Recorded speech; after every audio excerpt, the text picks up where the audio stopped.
নমস্কার বন্ধুরা, আমি শান্তনা আর আপনারা দেখছেন ইউটিউব চ্যানেল শান্তনার খুশি গার্ডেন। বন্ধুরা, এটি একটি মালবেরি ফলের গাছ আর দেখুন কি সুন্দরভাবে ছোট্ট ছোট্ট ফল চলে এসেছে। দীর্ঘদিন এই গাছটিতে ফল আসছিল না, তো বিশেষ কিছু পরিচর্যা করতে হয় এই গাছে ফল আনার জন্যে, আর সেটি করার সময় পাচ্ছিলাম না বলেই আমার গাছটিতে অনেক দিনই ফল আসছিল না। তাই অল্প কিছু পরিচর্যা সেরেই ফেললাম, আর তারপরেই দেখুন গাছটিতে ফল চলে এসেছে। আর এই ফলটি বন্ধুরা প্রচুর পরিমাণে হয় আমার ছাদ বাগানে। তো দেখুন গাছটির পজিশন কি, একদম একটা আদমরা টাইপের গাছ। তো আমি প্রথমেই আমার এই গাছটাকে কাটাই ছাটাই করে নিচ্ছি আমার মানে সুবিধা অনুযায়ী। তো বন্ধুরা, প্রথমেই বলে রাখি আপনাদের সঙ্গে যে এই গাছ কিন্তু নতুন করে ফল আনতে গেলে অবশ্যই কাটাই ছাটাই করতে হয়। আসলে আমি এই কাটাই ছাটাইয়েরই সময় পাচ্ছিলাম না, আর কাটাই ছাটাই করার পরে একটি মিক্সড সার প্রয়োগ করব আমার এই গাছের গোড়ায়, অবশ্যই জৈব সার, সঙ্গে একটা বা দুটো অজৈব সার। আর তাতেই গাছ ভরে যেমন ফল আসবে, আর সেই ফলগুলোর সাইজও কিন্তু যথেষ্টই ভালো হবে। আমার এই মালবেরি গাছটি সবথেকে পছন্দ এই কারণ এই মালবেরি ফলটি টক মিষ্টি ভ্যারাইটির একটি ফল। সবথেকে মজার ব্যাপার হলো পেকে গেলে কিন্তু টক ভাবটা থাকেই না, আর এই ফলটি খাওয়ার জন্যে কোনো রকম সমস্যায় পড়তে হয় না। অর্থাৎ গাছটিতে মানে ফলটিতে কোনো রকম কোনো দানা নেই, একদম সরাসরি মুখের মধ্যে দিলে মানে মিলিয়ে যায়। তো আমার ছোট বাচ্চা আছে দুটি, ওরা দুজনাই এই ফলটি প্রচণ্ড পছন্দ করে। তাই এই গাছটিতে মানে আমি চেষ্টা করি সবসময় ফল রাখার জন্যে। কাটাই ছাটাই করে জাস্ট সার প্রয়োগ করলেই এই গাছটিতে প্রচুর পরিমাণে ফল পাওয়া যায়। মোটামুটি কাটাই ছাটাই করলাম একটু গোল শেপ দেওয়ার জন্যে, আর অবশ্যই ফল পাওয়ার জন্যে। তো বারে বারে কাটাই ছাটাইয়ের পরে দেখেছেন আমার গাছটা কেমন একটা গোল আকার ধারণ করেছে। এবার চলে এসেছি গোড়ায় খাবার দেওয়ার জন্যে। বন্ধুরা, এখানে কিন্তু একটা বিষয় খেয়াল রাখতে হবে, আপনাদেরকে দেখাচ্ছি। এই যে গোড়াটা কাটাই ছাটাই করতে গেলে উপরের বেশ কিছু শিকড় ছিঁড়ে যায়। তো এগুলো কিন্তু ফিডিং রুট।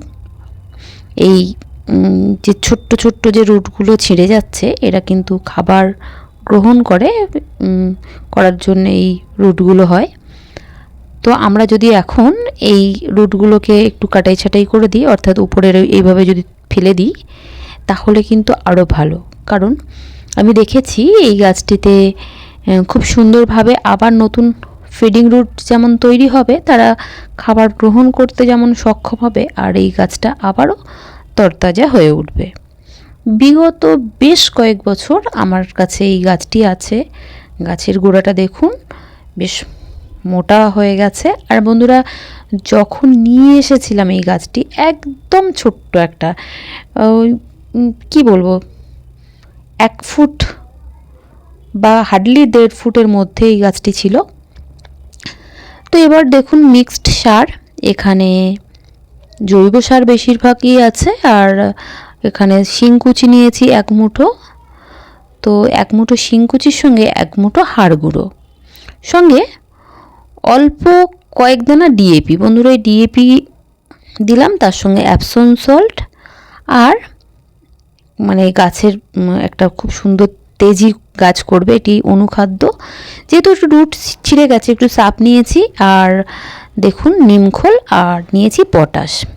তো সরি, এবার এই সবকটা উপাদান আমরা ভালো করে মিশিয়ে নেব। আপনারা লাল পটাশের পরিবর্তে কলার খোসার গুঁড়ো কিন্তু ব্যবহার করতে পারেন, সেক্ষেত্রেও একই রেজাল্ট মিলবে। কিন্তু আমার কাছে প্রচুর গাছ আছে বন্ধুরা, তো যে কারণে অত কলার খোসা কোথা থেকে জোগাড় করি বলুন তো, যার জন্য লাল পটাশটা ব্যবহার করলাম।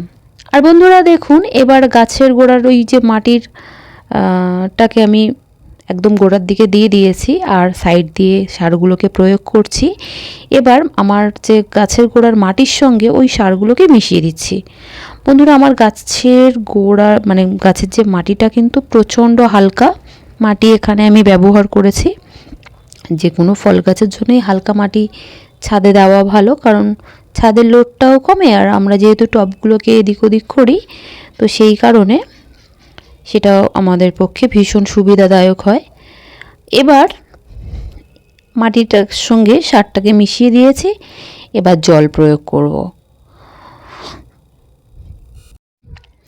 তো সমস্ত সারগুলো যখন গাছ গ্রহণ করতে থাকবে, তার ফলেই আমাদের যে ফলগুলো পরবর্তীতে পাবো সেগুলো কিন্তু খুব ভালো আকারের ফল পাবো।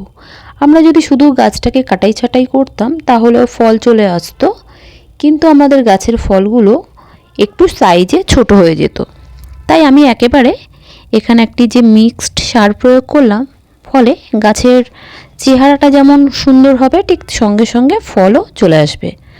আর এই দেখুন, 15-16 দিন হয়ে গেছে কাটাই ছাটাইয়ের, তারপরের পর্যায়ের রেজাল্টটা আপনাদের সামনেই দেখুন। প্রত্যেকটি যে ডাল সবে বেরোচ্ছে, আর প্রতিটি ডালের সঙ্গেই কিন্তু প্রচুর পরিমাণে ফল। এই ফলগুলো সম্পূর্ণ এখনও বার হয়নি, তো তার আগেই আমি আপনাদের সঙ্গে ভিডিওটা শেয়ার করছি। এই ডালগুলো আরও কিছুটা বড় যখন হবে, আর প্রতিটি গাঁটে গাঁটে একটা করে ফল চলে আসবে, কোনো ক্ষেত্রে দুটোও চলে আসে। দেখুন, এই ছোট্ট একটি ডালে 6টা থেকে 7টা ফল আছে। দেখুন, প্রত্যেকটি ডালে বন্ধুরা এমন কোনো ডাল বার হয়নি যেখানে ফল আসেনি। এবার বলি, এখনও অনেক জায়গায় মানে সম্পূর্ণরূপে কাটাই ছাটাইয়ের পরে নতুন ডাল গজায়নি, তো নতুন ডাল যখনই এখানে বার হবে তখন ফল নিয়েই বার হবে। আর যেহেতু আমরা এই গাছটা পর্যাপ্ত পরিমাণে খাবার দিয়েছি, তাই নতুন করে আর কোনো খাবার দিতে হবে না, কোনো রকম কোনো ট্রিটমেন্টও করতে হবে না। গাছটিতে খুব একটা কোনো পোকা বা রোগ লাগতে আমি দেখিনি, বা ফাঙ্গাস ঘটিতও কোনো সমস্যা হয় না। সেহেতু আমরা যেহেতু নিজেরা খাবো, এখানে খুব একটা কীটনাশক স্প্রে করা হয় না। যদি একান্তই পোকা লাগে তো সে কথা পরে ভাবা যাবে। তো এইভাবেই পরিচর্যা করছি। আমার ছোট্ট একটা পুচকু দুষ্টুমি করছে। আর বন্ধুরা, এই ছিল আজকে ছোট্ট একটি ভিডিও। অবশ্যই ভিডিওটা যদি ভালো লাগে তাহলে প্লিজ একটি লাইক করবেন, আর আপনি যদি আমার চ্যানেলে নতুন হয়ে থাকেন অবশ্যই চ্যানেলটিকে সাবস্ক্রাইব করে পাশে থাকবেন। তো দেখুন, গাছটা দূর থেকে দেখাচ্ছি। তো আরও কিছুদিন পরে এই গাছটা কিন্তু সম্পূর্ণরূপে পাতা আর ফলে ভর্তি হয়ে যাবে, তখন আবারও শেয়ার করব আপনাদের সঙ্গে। আজকে এটুকুই থাকলো, দেখা হবে নতুন কোনো ভিডিওতে, নতুন কোনো গাছ নিয়ে, নতুন কোনো পরিচর্যা বিষয়ক। সকলকে টাটা।